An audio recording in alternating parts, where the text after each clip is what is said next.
Exactly. Sa ato i-check idol sa may mga bag-ong mga kalihukan sa may mga giat nga nato alang sa umaabot nga ika-squat si 504 nga kadaugan sa Mactan. Kompletong detalye atong ikauban si Idol Aiko.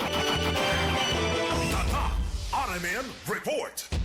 Gipanguluhan ni Mayor Jonard Ahongchan ang meeting uban sa Lapu-Lapu City Tourism Office, Lapu-Lapu City Police Office ug mga kapitan sa barangay aron andamon ang monthno nga kalihukan sa kadaugan food, fashion, and festivities ug barangay night. Isip pagpangandam sa ika-504 nga kadaugan sa Mactan karong Abril 2025. Giapil sa meeting ang sadsad sa kadaugan festival, pagpahigayon sa mga kalihukan matag cluster ug pagbutang og booth alang sa mga produkto sa barangay. Uban sa food stalls gikan sa nagkadaiyang vendors ug hotel. Kini nga mga inisyatibo gitumong sa pagpasiugda sa dakbayan alang adto sa mga lokal ug langyaw nga mga turista. Itinguha ni Mayor Chan nga makabuot ang mas halangdong pagsaulog uban sa aktibong partisipasyon sa tanang barangay aron mamahimong malungtaron ang kasinatian alang sa tanan nga moapil sa Lapu-Lapu City.